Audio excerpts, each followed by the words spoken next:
My father died on Tuesday, and by Wednesday my stepmother and half-sister were already emptying my childhood home. What they didn't know was that Dad had secretly recorded his real will just days before I stood frozen in the doorway watching Rebecca and Vanessa methodically boxing up the antique china that had belonged to my grandmother. My father's body wasn't even cold yet, and they were already dividing the spoils like vultures. Ashley, Rebecca's saccharine voice pierced the air when she finally noticed me. Her perfectly manicured hand fluttered to her chest in mock surprise. We weren't expecting you until tomorrow.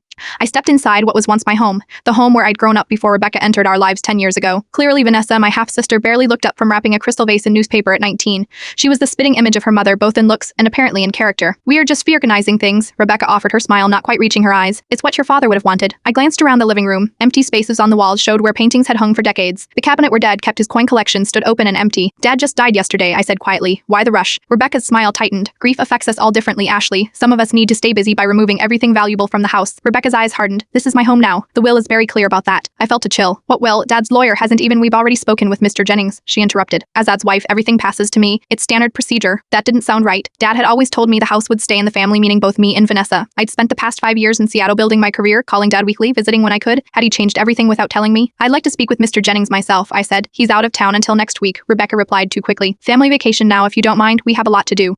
As if on cue, a man I didn't recognize emerged from my father's study, carrying a large box. His arms strained under the weight of what looked like Dad's leather-bound book collection. Who is that? I demanded. Just someone helping us, Rebecca said dismissively. Ashley, I know this is hard, but your father and I discussed everything. The house needs to be cleared out before it's sold. Sold? My voice cracked. You were selling the house? Vanessa finally spoke, not looking at me. Mom and I are moving to Florida. Here is no reason to keep this place. I felt as if I'd been punched. This house had been in our family for 3 generations. You can't do this, I whispered. Rebecca's face hardened. I can, and I will. Your father left everything to me to manage as I see fit. If you'd spent more time here instead of chasing your career, maybe things would be different. The familiar guilt trip. I'd heard variations of it for years whenever I couldn't make it home for a holiday or had to cut a visit short. I want to see Dad's room, I said suddenly. I've already packed his personal items, Rebecca replied too quickly. I want to see it, I repeated, already moving toward the stairs. Rebecca moved to block my path. Ashley, this isn't a good time. We're all grieving. Why don't you come back tomorrow? When I stepped around her and raced up the stairs, ignoring her protests. When I reached my father's bedroom, I froze in the doorway. The room was completely stripped bare. The bed where my father had spent his final days was gone. His nightstand, the photos he kept of my mother and me, his books, everything was gone. It was as if he'd never existed. Scratch marks on the floorboards near where his bed had been. As if something had been hidden, fond, and recently retrieved, I knelt by the scratch marks, running my fingers over the worn wood. Something about this felt wrong, deeply wrong. Dad had been meticulous about his belongings, especially this house. These scratches were recent. Ashley, I told you, Here is nothing left in here. Rebecca stood in the doorway, arms crossed tightly. Her voice was controlled, but her eyes darted nervously around the empty room. I ignored her, focusing instead on the loose floorboard. It shifted slightly under my touch. This room is private, Rebecca snapped.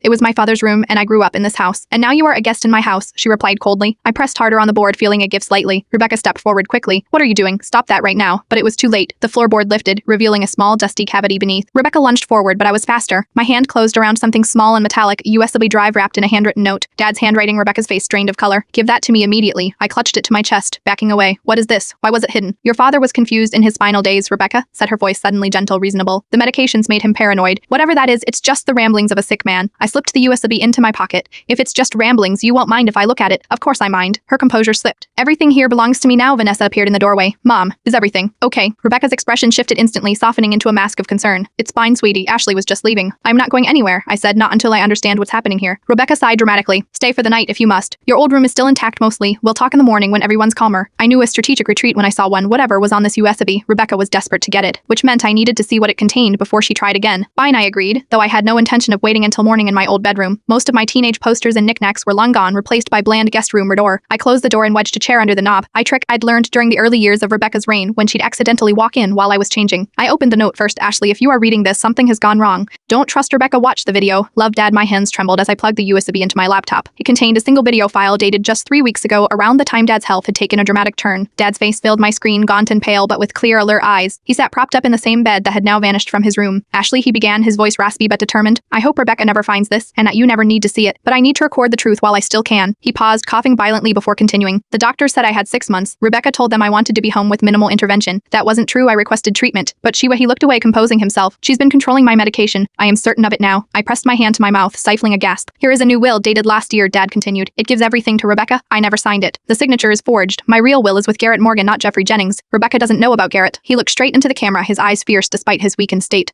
The house is yours and Vanessa's equally not to be sold. Your mother would have wanted that. A sound outside my door made me pause. The video soft footsteps padded down the hallway, stopping just outside. The doorknob turned slowly, but the chair held Ashley. Rebecca's voice was sugar sweet. I brought you some tea. Can we talk? I didn't answer, my heart hammering in my chest. After a moment, she sighed audibly. A ride, then sleep? While I waited until her footsteps receded before pressing play again. Dad's face reappeared. More urgent now. Rebecca has been isolating me from everyone, nurses, old friends, even you. The few times you've called, she's told you I was sleeping or too weak to talk. His eyes filled with tears. I've missed you, Ashley. My own tears flowed freely now. Dad's last months had been a prison and I hadn't known. Find Garrett Morgan. Dad whispered, his voice weakening. And Ashley, watch out for Vanessa. I don't think she knows everything Rebecca has done, but she's under her mother's control. Be careful. The video ended, leaving me staring at a black screen that reflected my own stunned face. Outside, the house had gone quiet, but my mind was racing. Rebecca had essentially murdered my father by denying him treatment, forged a will, and was now erasing every trace of him from our family home. And she had no idea I knew. I copied the video file to my phone in cloud storage, then tucked the USB drive into my sock. Sleep was impossible. I needed to find this Garrett Morgan, but first I had to survive the night in a house with a woman who may have killed my father and was now determined to steal his legacy. Dawn broke after the longest night of my life. I'd spent hours researching Garrett Morgan, finally discovering he was a lawyer in the neighboring town, a former college friend of my father's who specialized in estate law. I'd sent him an urgent email and received a prompt, cryptic response. Me at Hillside Cafe at 10 a.m. Come alone. I crept downstairs just after 7, hoping to slip out unnoticed, but Rebecca was already in the kitchen, dressed immaculately despite the early hour coffee she offered, as if yesterday never happened, as if my father hadn't accused her of murder in a hidden video. No thanks. I kept my voice neutral, playing along. I thought I'd visit Dad's favorite park this morning, clear my head. Rebecca's smile didn't waver, but her eyes narrowed slightly. Don't you want to wait for breakfast? I am making your father cinnamon pancakes for nostalgia's sake. The thought of eating anything she prepared made my stomach turn. I am not hungry. You should eat, she insisted, her tone hardening slightly. We need to discuss the funeral arrangements. I thought we were doing that tomorrow. Plans change, she said lightly. Mr. Jennings called. He's back in town earlier than expected and can see us today at 11. A lie. She wanted to prevent me from meeting Garrett Morgan. I'll be back by then, I promised, edging toward the door. Rebecca blocked my path, coffee pot in hand. Why don't I come with you to the park? We could talk about your father, share memories. I'd rather be alone right now. Her mouth tightened at the corners. You know, Ashley, this hostility is unnecessary. I've only ever wanted us to be a family. I thought of my father, isolated and desperate in his final days. You have a strange way of showing it. Your father was very sick, she said softly. The medications affected his mind. Whatever you think you know, I need to go. I cut her off, brushing past her toward the front door. Your breakfast will get cold, she called after me, her voice no longer even attempting warmth. Outside, the morning air felt like freedom. I drove straight to a local police station, only to learn that without concrete evidence, my accusations would go nowhere. The officer was sympathetic, but direct. A video claiming medication tampering, without medical evidence or witnesses, wouldn't be enough for an investigation. Medical examiners don't typically test for that sort of thing when someone dies after a long illness, he explained. And your father was cremated yesterday, correct? What? I gripped the edge of his desk. No, that's impossible. He just died Tuesday. The officer checked his computer. According to our records, William Harlow was cremated yesterday morning at Riverside Funeral Home, at the request of his wife, Rebecca Harlow. My head spun. Rebecca had destroyed all evidence before I even arrived in town. Are you all right, miss? The officer asked. No, I whispered. I am really not. Hillside Cafe was a small, unassuming place where Dad used to take me for hot chocolate after school. I arrived early and chose a corner table with a view of the entrance. At precisely 10, a distinguished man in his 60s entered, scanning the room before spotting me. He walked over with purpose. Ashley? He asked. When I nodded, he sat down, placing a leather portfolio on the table. I am Garrett Morgan. I was very sorry to hear about Bill. Did you know he was sick? I asked. Garrett frowned. That's what's troubling me. Bill and I had lunch every month for 30 years, but about a year ago he stopped returning my calls. His wife said he was too busy, then too ill for visitors. She isolated him, I said, my voice breaking, and I think she hastened his death. Garrett's eyes widened. I showed him the video on my phone, watching his expression shift from shock to grief to anger. I suspected something was wrong, he said quietly when it ended. Bill would never cut me off like that. And this business with Jeffrey Jennings, Bill fired him years ago after a disagreement about ethics. Rebecca claims he's Dad's lawyer and has a will giving her everything. Garrett shook his head. Numenail. I drew up Bill's will myself last spring. He was very clear about his wishes. He opened the portfolio and removed a sealed envelope. This is the original. I have a notarized copy in my safe. I broke the seal with trembling fingers. The will was straightforward. The house to be shared equally between Vanessa and me, with a life interest for Rebecca to live there if she wished. Dad's savings split 3 ways. His personal possessions and family heirlooms specifically designated to me, to preserve the family history. This doesn't match what Rebecca told me. I said, I am not surprised. Garrett leaned forward. Ashley, if what your father said in that video is true, Rebecca may have committed several serious crimes. We need to proceed carefully. She had him cremated, I said, my voice hollow. To here is no way to prove if she tampered with his medication, but we can prove the will forgery, Garrett replied firmly, and that's a start. My phone buzzed with a text from Rebecca. Where are you? Mr. Jennings is waiting. Another from an unknown number arrived immediately after. Ashley, it's Vanessa. Mom's freaking out. Something about Dad's study. Come back now. I showed the messages to Garrett. She must have found the empty hiding place. You should go, he said, gathering the will documents. Act normal. I'll contact the district attorney and begin proceedings to contest any fraudulent will. Can you get away this evening to meet me at my office? I nodded, suddenly realizing I was shaking. She's dangerous, isn't she? Garrett's face was grim. If she went to these lengths to secure your father's property too, here's no telling what she might do to keep it. As I stood to leave, Garrett caught my arm. Ashley, be careful. Don't drink or eat anything she gives you. The warning sent a chill down my spine. I drove back to the house, rehearsing my lies, trying to calm my racing heart. Rebecca was playing a lethal game, and now I was playing too. But she had years of practice, and I was terrified of making a fatal mistake. I paused outside the house, gathering my courage. A sleek black car I didn't recognize sat in the driveway, presumably belonging to the man claiming to be Dad's lawyer. Taking a deep breath, I entered. Voices drifted from the study. Rebecca's tense. A man's placating. I followed the sound. Ah, there she is. Rebecca's smile was brittle as she spotted me in the doorway. Ashley, darling, where have you been? We've been waiting for nearly an hour. A thin man in an expensive suit rose from Dad's leather chair. Miss Harlow, I am Jeffrey Jennings. My condolences for your loss. I shook his hand, automatically studying him. He didn't look like someone who'd been on a family vacation. His tan was the artificial kind that came from a salon, not a beach. I was at the park, I said, directing my answer to Rebecca, then visiting some of Dad's old haunts. Processing. Rebecca's eyes narrowed slightly. Your phone was off. I needed space. Well, Jennings interjected smoothly. Shall we proceed? I know this is a difficult time, but there are legal matters that need addressing. I sat down, noting how comfortable Jennings seemed in my father's study. Too comfortable, as if he'd been here many times. As I was explaining to Rebecca, he continued, your father's will was quite straightforward. As his spouse, Rebecca inherits the entirety of the estate with instructions to distribute personal mementos as she sees fit. May I see the will? I asked. Something flickered in Rebecca's eyes, caution, perhaps, but she nodded to Jennings, who produced a document from his briefcase. I accepted it, my heart pounding as I examined my father's supposed signature. It was good, very good, close enough to fool anyone who hadn't been receiving handwritten birthday cards from Dad for 28 years, but the slight hesitation in the W of William, the too perfect loop in the H of Harlow. These weren't Dad's natural strokes. This is dated last December, I noted. Dad never mentioned updating his will. It was a difficult conversation, Rebecca said softly. He knew you'd be upset. The house has been in my mother's family for generations, I said, keeping my voice level. Dad always said it would pass to his children. Jennings cleared his throat. People's wishes change, especially when confronting mortality. Your father wanted to ensure his wife was secure. What about Vanessa? I asked. She gets nothing directly. I don't need anything, Vanessa said from the doorway where she'd been hovering silently. Mom will take care of me. I studied my half-sister, wondering how much she knew. Her face was a careful mask, but her eyes couldn't hide her discomfort. Here is something else, I said, turning back to Jennings. Dad's cremation? It happened so quickly, Rebecca interjected smoothly. It was what he wanted. He hated the idea of a prolonged process, but the funeral isn't until Saturday. Why the rush? Medical necessity, Jennings offered. Given the nature of his illness and medications, the doctors recommended immediate cremation, a blatant lie. No doctor would recommend that. Which doctor? I challenged. Rebecca's smile was glacial. Ashley, these details are distressing and unnecessary. We're trying to handle the legal matters today so we can focus on honoring your father's memory at the service. I just like to know which doctor advised this, I insisted. Dr. Mercer, Rebecca replied without hesitation. Your father's oncologist, another lie. Dad's oncologist had been Dr. Patel, a woman. Fine, I said, deciding to retreat strategically. So what happens now? We'll file the will for probate, Jennings explained. It's a formality, really. In the meantime, Rebecca has authority to manage the estate's assets, including selling the house. I asked if she decides that's appropriate. We've already had interest from a developer, Rebecca said, unable to keep the triumph from her voice. They want to build luxury condos. The contracts could be signed as early as next week. Next week. They weren't wasting any time. My childhood home would be demolished, along with any remaining evidence of their crimes.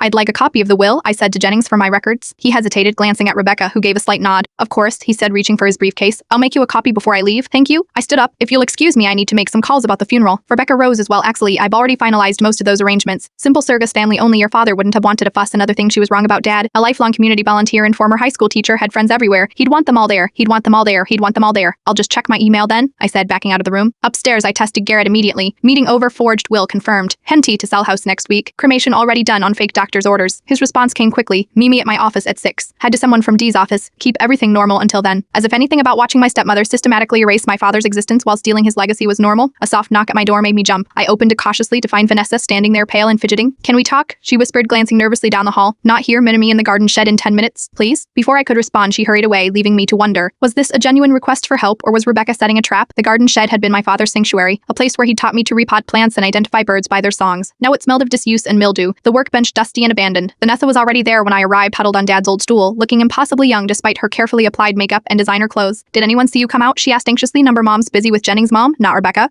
A reminder that while Rebecca had been a stepmother to me, to Vanessa, she was the only mother she'd ever known. What did you want to talk about? I asked, keeping my distance. Vanessa twisted her hands in her lap. I found something in Dad's room after you left this morning. Mom was freaking out about the loose floorboard. She made me help search the whole room. My pulse quickened, and there was another hiding place behind the air vent. She reached into her pocket and pulled out a small notebook. It's Dad's handwriting. I didn't show Mom. I took it with trembling fingers, a journal dated from 6 months ago through last week. I flipped through pages of increasingly shaky handwriting documenting symptoms, medications, conversations, a methodical record of his decline. He writes about her, Vanessa whispered. About Mom replacing his pills with something else. About feeling confused and weak after she gave him tea. Her voice broke. Is it true? Did she hurt him? The anguish in her eyes was real. I think so, I said gently. I found a video where Dad says she prevented his treatment and controlled his medication. Vanessa covered her mouth, tears spilling down her cheeks. I knew something was wrong. He kept trying to talk to me alone, but Mom always interrupted. She said the cancer had spread to his brain, that he was having delusions. It wasn't delusions, I said, turning to a heavily underlying passage. Rebecca refused to let Dr. Patel visit again. Daisy'll handle my medications herself. River Ashley, I was sleeping when she called, so tired. Something isn't right. Why would she do this? Benace's voice was small, childlike. Money. Control. I closed the journal. This house is worth millions with the land, and Dad's life insurance was substantial, but she already had everything she wanted. Not ownership, I said quietly. Not the right to sell and destroy what my mother built. Vanessa was quiet for a long moment. I didn't know, she finally whispered, about any of it. The will, the cremation. She just said it was what Dad wanted. I studied my half-sister, seeing her clearly perhaps for the first time. 10 years younger than me, raised in Rebecca's manipulative shadow, caught between her parents' vastly different values. I believe you, I said, but Vanessa, this is serious. What your mother did, it's murder and forgery and fraud. What are you going to do? She asked, fear evident in her voice. A meeting with Dad's real lawyer tonight. He has Dad's actual will. We're going to the district attorney. Vanessa paled. Mom will go to prison, yes. And what happens to me? Her voice cracked. I am not even finished with college. I don't have anywhere else to go. The naked vulnerability in her question caught me off guard. For years, I'd seen Vanessa as an extension of Rebecca, spoiled, entitled, cold,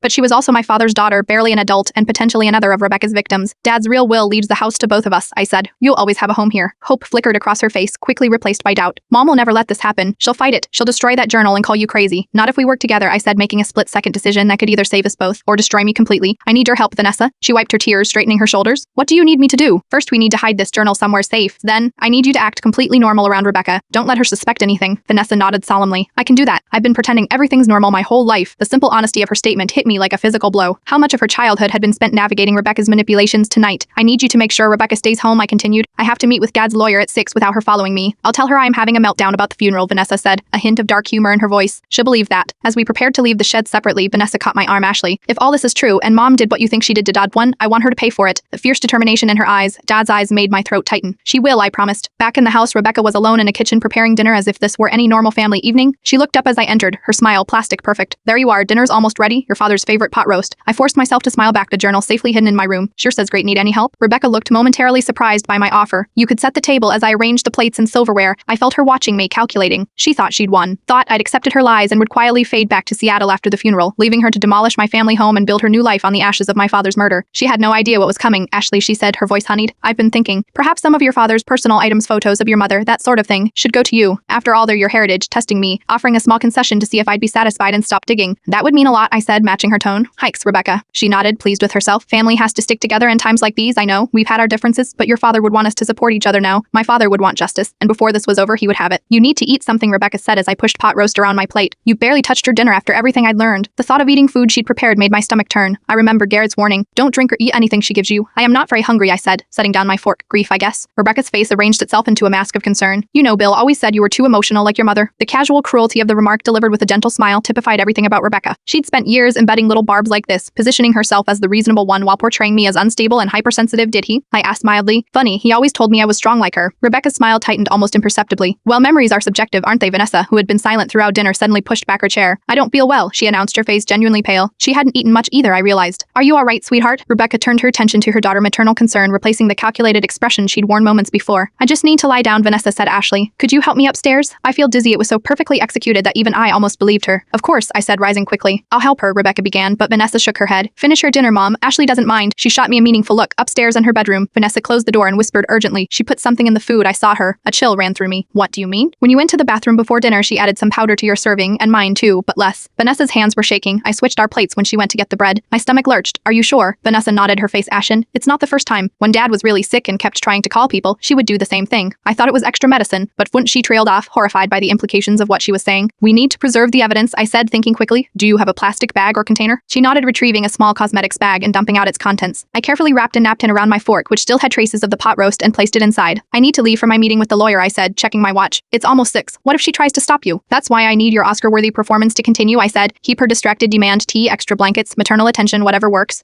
Vanessa nodded, her expression resolute despite her fear. I can do that, I squeezed her hand. I'll be back as soon as I can. Lock your door tonight. Okay. Downstairs, Rebecca was clearing the table, humming softly to herself. She glanced up as I entered. How's Vanessa resting? She asked for some tea with honey. If you have a chance, Rebecca nodded. Of course, poor thing never could handle stress well. I think I'll go for a drive, I said casually. Clear my head before the funeral tomorrow. Her movements paused, almost imperceptibly. It's getting dark. We'd rather stay in. We could watch one of your father's favorite movies. For nostalgia, thanks, but I really need some air. I moved toward the door before she could manufacture another reason for me to stay. Ashley, her voice stopped me at the threshold. I know this is hard for you. Losing Bill, the changes to come, but I hope you know everything I've done has been for the best for all of us. I turned back, meeting her gaze. In that moment, I saw nothing but calculation in her eyes. The cold assessment of a predator gauging whether her prey suspected the trap. I know exactly what you've done, Rebecca, I said, my voice steady. And why? Something flashed in her expression. Alarm quickly masked. I'm not sure what you mean. Get some rest, I replied. Tomorrow's going to be a long day. Garrett Morgan's office was in a converted Victorian house on the edge of downtown. District Attorney Elaine Chen was already there when I arrived. A sharp-eyed woman in her 40s who listened without interruption as I presented the evidence. Dad's video, his journal, the sample of tainted food, and Vanessa's corroboration. When I finished, she leaned back in her chair. This is compelling, Miss Aristberg. Certainly enough for a search warrant and formal investigation. What about tonight? I asked. Rebecca knows I suspect something. She already tried to drug me once. I'm not sure it's safe to go back, Garrett spoke up. My guest